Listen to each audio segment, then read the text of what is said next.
Assalamu alaikum. I am FATU Saney, a counseling psychologist by profession, and today I'll be your host for the show. We'll delve in and understand a topic that affects every aspect of human life, but mostly goes unexamined.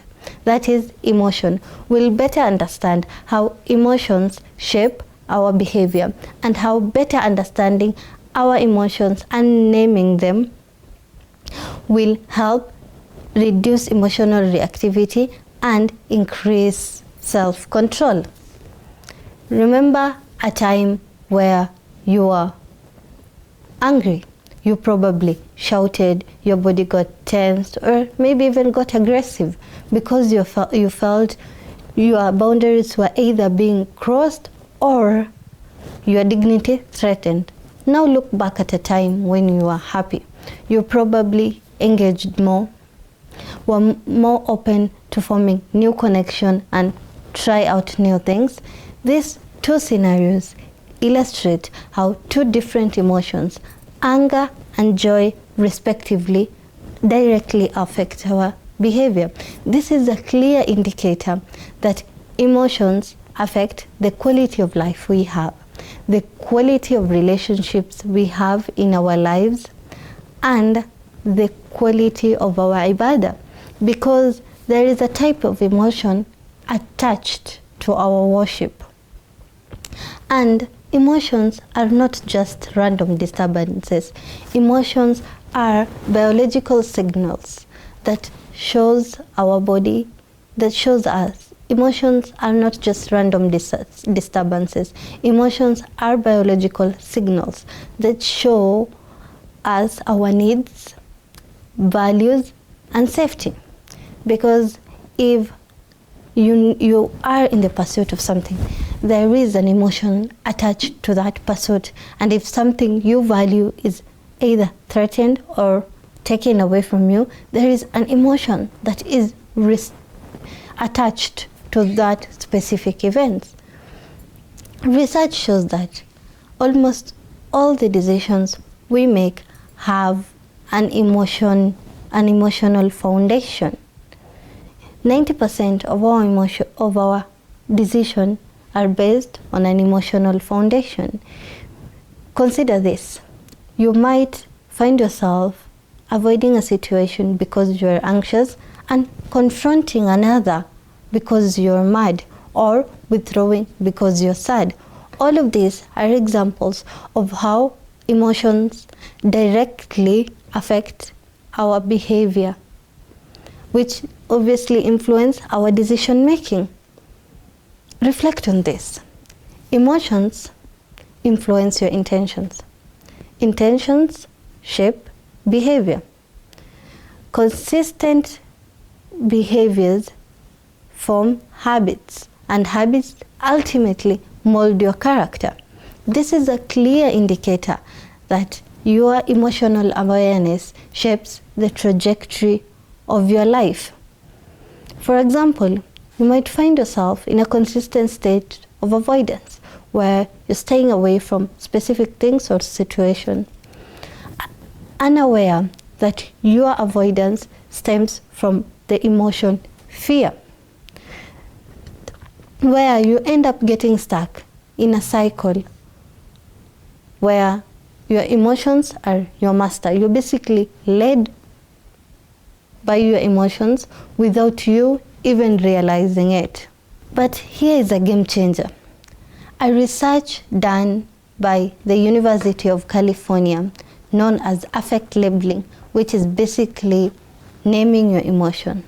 The research shows that naming emotion calms down the amygdala, which is the emotional part of your brain, and moves you from a state of reactivity to a state of clarity, leading to better behavioral choices because emotions are recognized. To put it simply, naming an emotion calms down your brain and activates the part of your brain that is responsible for reasoning. But if emotions remain unrecognized or suppressed, they lead to maladaptive behavior, e.g., finding yourself being overwhelmed by happiness, or sadness manifesting as aggression or despair if left unexpressed. But naming emotions, on the other hand, helps you build clarity and be intentional in your behavior. If you're able to name an emotion, being able to say, I am nervous, gives you a chance to pause and reflect, to understand that you are nervous because you're afraid of failure or the outcome of that. And from that, you're able to make decision on how to act from a point of awareness and not a point of reactivity. The automatic reactivity reaction to such an example would have been, if you are really anxious about something, you avoid it directly. But if you're able to name an emotion, then you are able to understand that I am very nervous and anxious because I'm afraid of failing.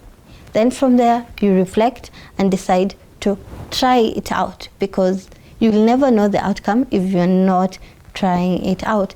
And it's important to know that you're not your emotions.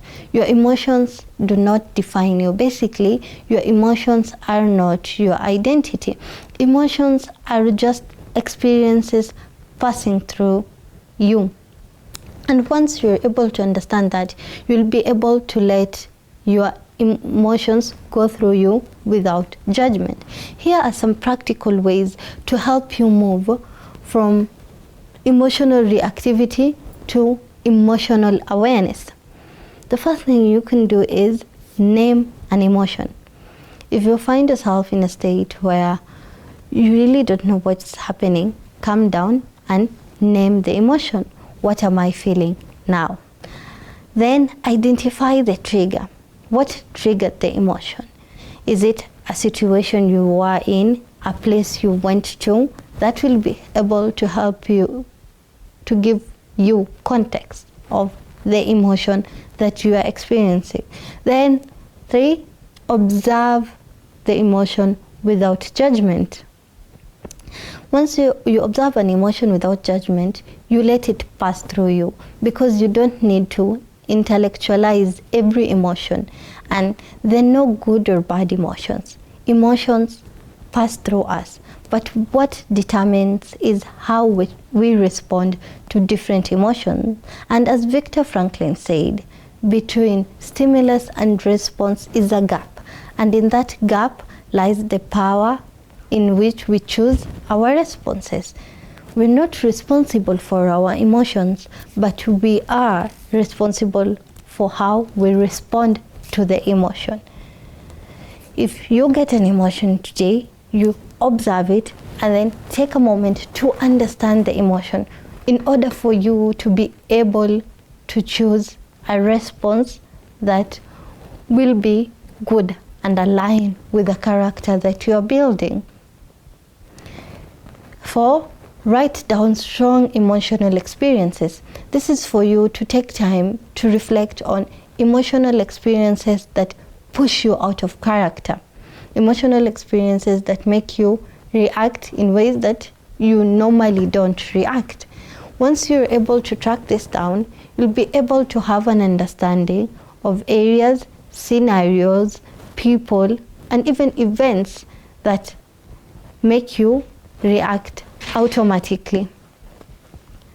5, reflect after conflicts. If you find yourself getting into an argument or a conflict of any sort, take your time. After the argument, reflect how you acted, what you said, and what emotions highly influenced your behavior.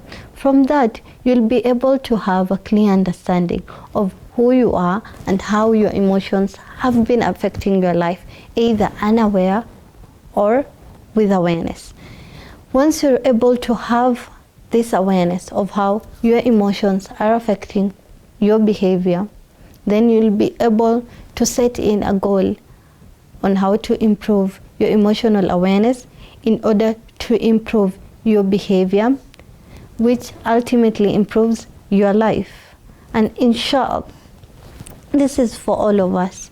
Inshallah, may we all have the courage to pause, And inshallah, may we all have the courage to pause, name, and understand our emotions so that we can move from reactivity to clarity and intentionally build a life of purpose. That was it for today. I hope that we will all be able to have the courage to pause, name and understand our emotions so that we can intentionally build a life of purpose.